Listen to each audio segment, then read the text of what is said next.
అటుంది. విడిపోవడం తప్పనప్పుడు అది ఎంత తొందరగా జరిగితే అంత మంచిది. నన్ను ఏడ్పించింది చాలు, ఇంకొద్దు. I'm pool.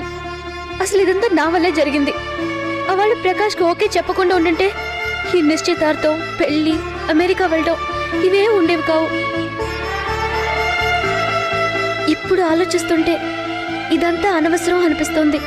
మీతో హ్యాపీగా ఇలా ఉండిపోతే చాలనిపిస్తుంది. అయినా ప్రకాష్ కంటే ముందు నన్ను ప్రేమించాలని నీకెందుకు అనిపించలేదురా? అప్పుడు నేను ఎక్కడికి వెళ్ళాల్సిన అవసరం ఉండేది కాదుగా. అసలు ఆలోచన నీకెందుకు రాలేదురా ఇడియట్? ఏ నేను నీకు నచ్చలేదా?